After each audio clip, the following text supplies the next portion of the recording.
5 bells. Stand by all stations. Attention, all districts. A 5-alarm fire. 5 bells. Move in immediately. That's it. Let's roll. Let's go. Firefighters!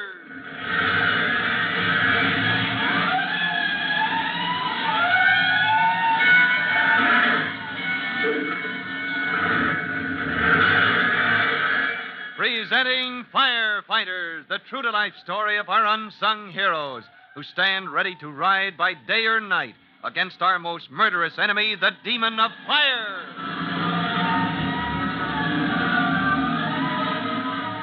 In just a minute, we'll drop in at fire station headquarters where Tim Collins and his young brother Jimmy are looking over the display of articles Jimmy and the rest of the junior firefighters have gathered for the Firefighters Antique Sale. Chief Cody has let the boys store and display the antiques at headquarters station until the sale, and today Jimmy is showing his big brother the collection, neither of them realizing they are suddenly to have their attention switched from antiques to a baffling mystery.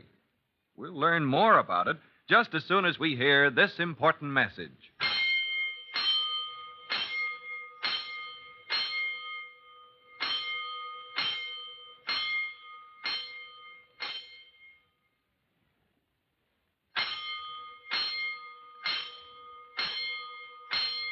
Let's go, firefighters.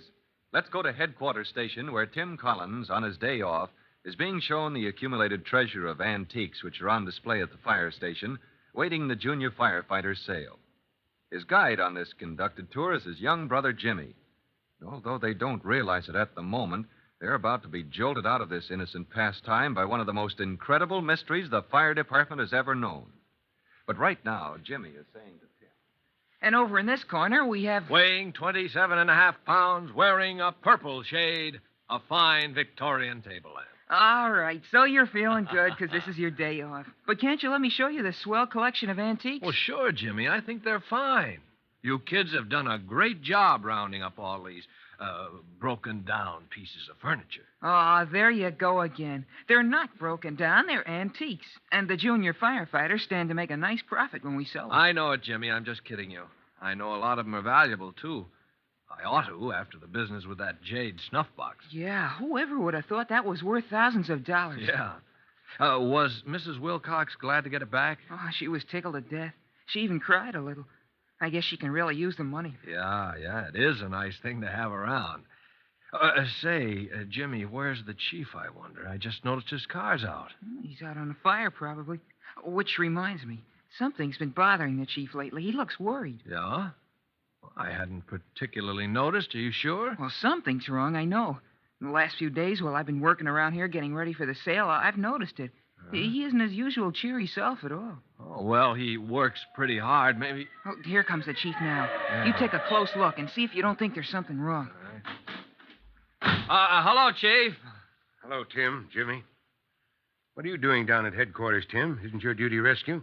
Oh, of course, sir, but this is my day off, and I was just looking over Jimmy's antique. When I get a day off, I get away from firehouses. Clear out, get a change. Well, I do, too, Chief. Say, do you mean you don't want me around headquarters? Oh, of course, Tim, don't mind me. I'm afraid I'm not myself these last few days. You're always welcome around here, and you know it. Oh, well, thanks, sir. I'm sorry to hear you're not feeling well. Oh, my health's all right. Nothing wrong with that. It's just... Well, I might as well tell you, Tim, I'm baffled. Yes, sir. What seems to be the trouble? Baffled and worried. During the last 3 days, Tim, there have been 3 fires. All of them origin unknown. Gee, that is a little unusual, isn't it? Usually there's some clue as to the cause. Isn't that right, Chief? Yeah, most every fire has a known origin, or if it's not exactly known, you can deduce how it probably started. Yes, sir. And these 3? Not a whisper of a clue, not even a hint. Huh. To add to the mystery, today, just now, I've come from another fire. Origin unknown. Oh, gosh, weren't there any witnesses or anybody who might have seen something? Not a person. This last was in the bedroom. Whole room ablaze when we got there. Woman of the house in the basement. No open fires, no electrical appliances on, nothing. And that's the cause of your feeling out of sorts, huh? It's got me plain buffalo, Tim. Never saw anything like this before. 4 completely baffling and mysterious fires. Well, Chief, could it be an arsonist? I'm beginning to think so, Tim. Well, there's none of the usual characteristics of a firebug's work around these blazes. It just seems to spring up like magic. Why, in this last... Uh-oh, another one in your district, Chief. Yeah, Cherry Hill section. Yes, sir. Let's roll! You want to go along for a ride, you Collinses? Gee, could we, Chief? Sure, hop in my car. And I just hope that this call is a nice, uncomplicated brush fire set by some thoughtless old woman. Rolling to the Cherry Hill section, the chief lets the big car nose its way easily through the traffic, all the time thinking not of the fire he's riding to, but of the 4 unexplained mystery fires that are beginning to haunt him like a bad dream. As he pulls up to a small one-family house in the residential district, the engine company already has a ladder up to a back porch roof, which is a massive flame. Gee, this is quite a blaze, huh, Chief? Yeah, but the boys will have it under control. Just a roof fire. Better get a ladder up on the other side, too. Yes, sir. She could be a quick burner, an old frame house like that, but luckily she didn't get much of a start. Yeah, they'll knock her down in no time. Yes, sir. Get a charge in that line there. Oh, here comes water, Chief. Oh, boy, it makes me itch to get in there, seeing the old stream hit that blaze. Want to get back to an engine company, Tim? Well, sir, I like rescue fine, but... But you're an engine man at heart. I know. So was your father, Ben. Well, looks like that about does it. Yes, sir. The boys really licked that one in a hurry. Now, let's take a look and see if we can find the cause. Huh? And if this one is origin unknown, I'll be ready to turn in my helmet. Well, the chief is really disturbed about this strange series of mystery fires. Almost seems to expect another even before he makes an investigation. As the engine company overhauls, the chief carefully looks over the remains of the half-burned roof. He questions Mrs. Tupper, the owner of the house, interviews neighbors next door, and then returns to the fire, pokes around among the charred shingles and boards, and finally climbs down the ladder and walks over to Tim and Jimmy, who have been watching the investigation. Oh, it just doesn't make sense. Well, you mean, Chief, that... Not a trace of a cause. Just as bewildering and unexplainable as the other 4. Well, couldn't the woman who owns the house tell you anything? Not a thing. She insists there was no fire in the furnace, no one in the upper rooms who could have tossed out a cigarette, no incinerators burning nearby, no sign of a short circuit. I tell you, this thing is getting me down. Well, there must be some reasonable explanation. Oh, what about your firebug theory, Chief? Well, it may be, but still it doesn't look right for an arsonist job. As I told you before, there's usually a familiar pattern that comes out in a series of fires set by the same person. Yes, sir. You mean he leaves certain trademarks, certain... That's right. Usually a firebug will use some means to start his fires. Usually leaves some evidence sooner or later. Oil can, piece of greasy rag. Oh, what does the arson squad say? Have they investigated these other fires? Yep, thoroughly. And they're baffled, too. But something is causing them. A fire doesn't just suddenly appear from nowhere. You're right, my boy. And I'd give a fur-trimmed fire boot to solve this riddle. In all my years, I've never run up against anything. Chief. Yes, Tim. Sir, I know this is a crazy idea, Well, but... spill it, son. Well, sir, I think I could find out what or who is causing these fires, sir. You, Tim? Yes, sir. Arson squad's been on the case for days and hasn't turned up a thing. Why do you think that... I don't know, sir, but I feel there must be something. Some small detail or clue that's been overlooked. And if you'd let me... Well, maybe it's not such a bad idea. Maybe that's what's needed, a fresh viewpoint, a brand new approach. What do you say, Jimmy? You think your big brother would make a good fire detective?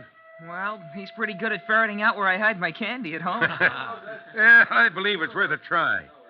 Tim, as of today, you are detached from rescue company for temporary duty as special investigator, reporting to me. Oh, that suits me fine, Chief. Thanks. And I'll be thanking you if you can solve the mystery of this strange series of unexplained fires. Well, I wonder if Tim has bitten off more than he can chew when he volunteered to play fire detective and try to crack the case of the mysterious fires. It's a pretty challenging assignment, one that could lead him and Jimmy into all kinds of adventures. Now, to learn what happens when he tries to track down the clues to the Tupper and Riley fires, be sure to listen to the next true-to-life episode of The Firefighters.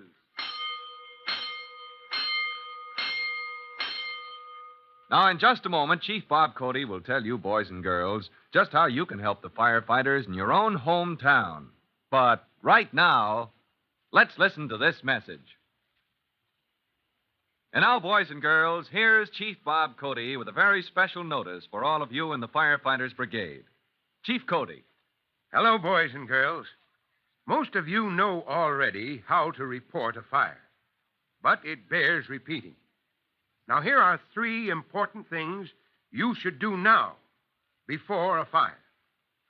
First, learn the location of the nearest fire alarm box. 2, know how to turn in an alarm by telephone.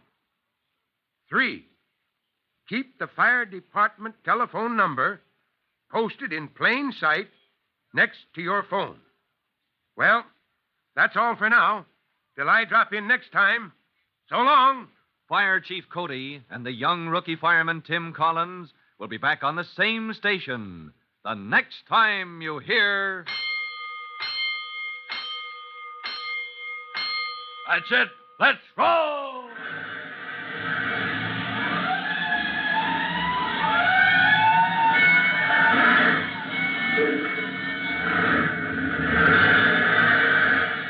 Let's go! Firefighters!